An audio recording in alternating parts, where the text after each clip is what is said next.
Sempre usado como uma forma de sair da rotina, o entretenimento é o responsável por colocar uma pitada de anormalidade nas nossas vidas. Eu sei que você sempre sonhou em ser um protagonista de uma história fantástica e repleta de aventuras. Só que vai por mim. O mundo pode te surpreender de um jeito nada agradável. Se prepare, porque toda sexta, aqui na Fatos, é a Sexta do Medo. Sempre às 19h21. Vamos colocar na sua vida o suspense e o terror que você tanto sonhou. E já vai deixando o seu like, por favor, e se inscrevendo no canal. E não se esqueça de marcar o sininho para receber as nossas notificações. Para quem ainda não sabe, eu sou o Bira, o detetive particular. E em todos os meus anos de profissão, já presenciei situações que não seria possível sequer imaginar nem em sonhos. Ontem mesmo, o filho do meu vizinho chegou para mim falando sobre uma tal de Hatchaku-sama. Caramba, eu fico todo arrepiado só de lembrar.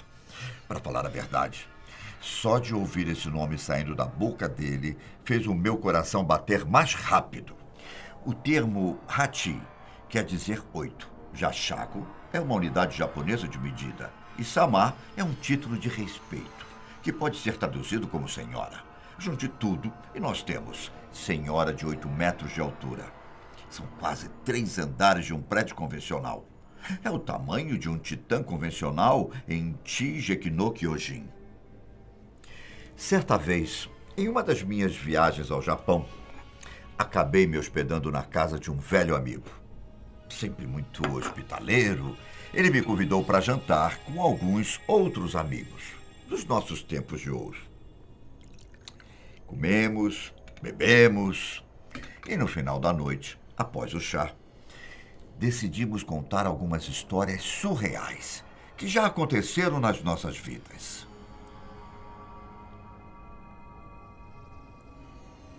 Uma das pessoas da mesa, e acho melhor deixar o nome dele em anonimato, contou que seus pais tinham o costume de levá-lo para a casa dos avós quando ele era pequeno.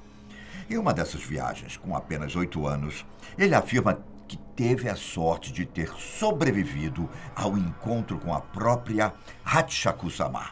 Veja, as crianças que costumam ter contato com esse ser de 8 metros somem ou aparecem mortas depois de alguns dias. Algo parecido como Slenderman. Os avós dele moravam em uma aldeia rural do Japão, com vastas árvores ao redor e um grande quintal. E é justamente por conta dessas belezas que não dava para acreditar que um espírito antigo era vizinho. Vale lembrar que ainda não se sabe a história dela. E para falar a verdade, eu mesmo não estou a fim de descobrir por conta própria. Sendo o único neto do casal, ele foi recebido com muita alegria e presentes. Depois de alguns dias, a família toda reunida, os pais do nosso protagonista partiram para outra parte do Japão e deixaram ele lá na vila. Os dois só queriam fazer alguma programação romântica, sabe? Não seria por muito tempo.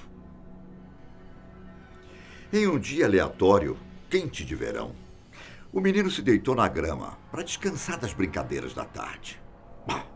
Com a paisagem que ele descreveu, até eu fiquei com vontade de passar as férias por lá. A brisa, os raios de sol. Mas não se engane, viu? Nem sempre o mal espera a noite. Logo antes de se levantar, ele escutou um barulho estranho.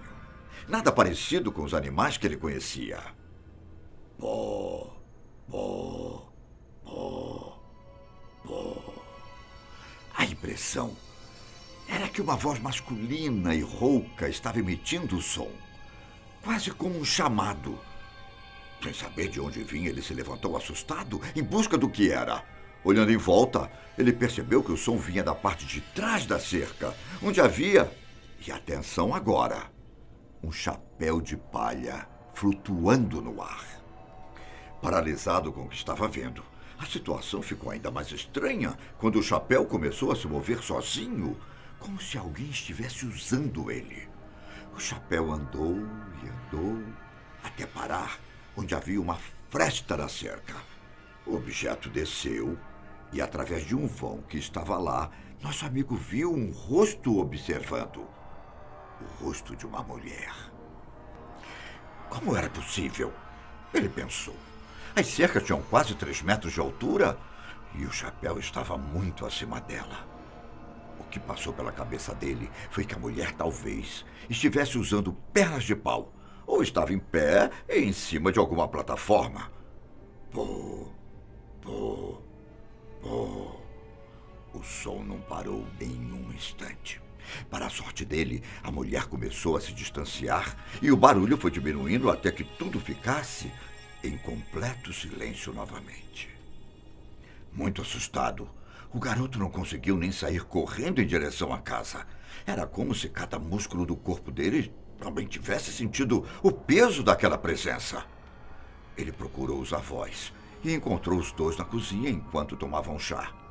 Ao sentar na mesa, ele tirou um momento para respirar e pensar no que acabara de acontecer.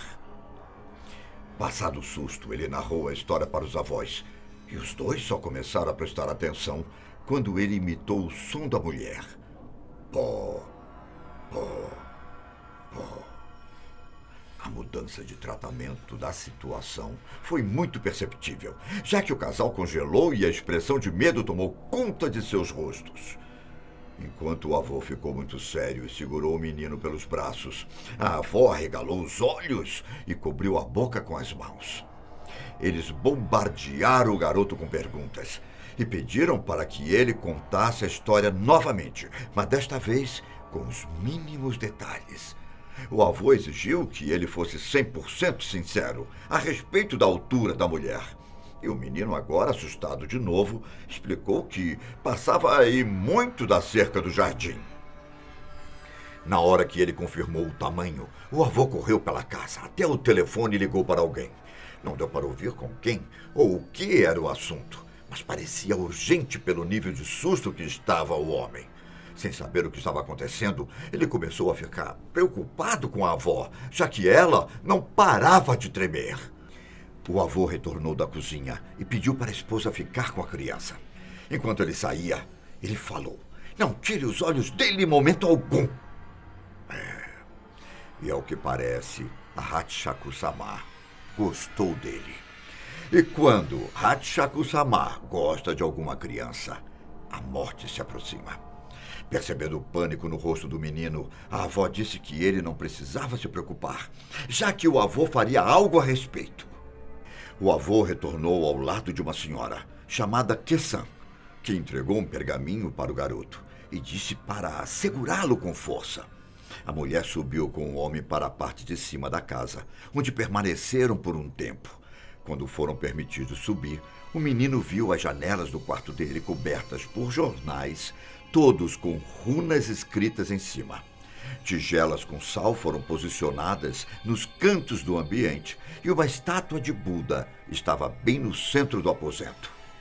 Kesan explicou que o garoto precisava ficar no quarto até às 7 da manhã do dia seguinte, sem poder sair, sem ter contato com nenhum familiar.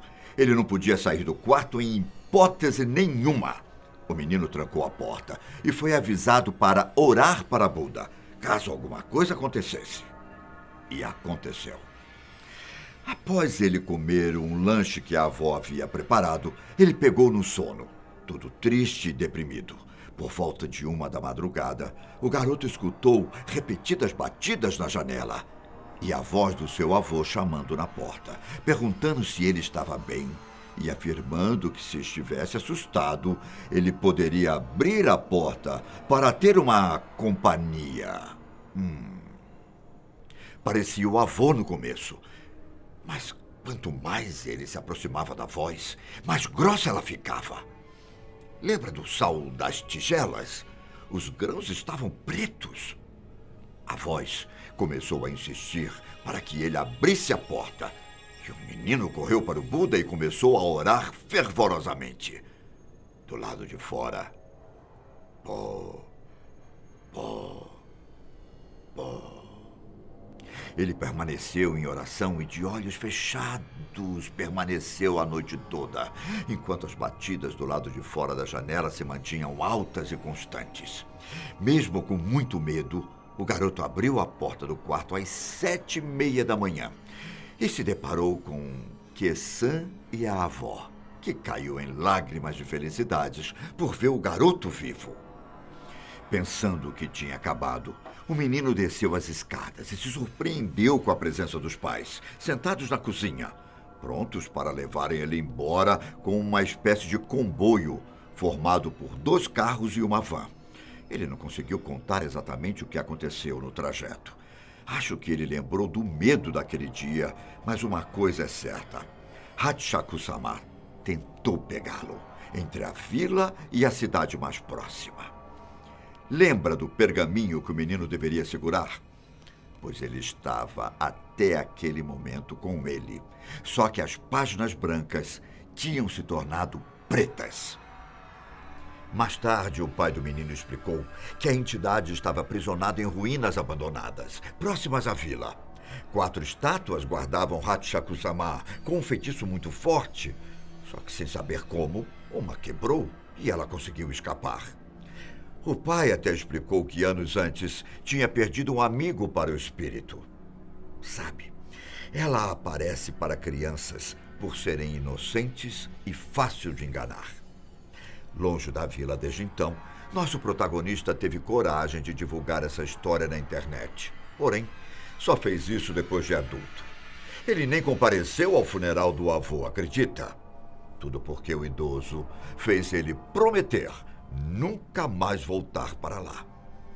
Meu amigo disse que estava no país para visitar a avó, mas que talvez não houvesse mais quem visitar, já que em um telefonema na noite anterior, a voz da avó ficou grossa de repente.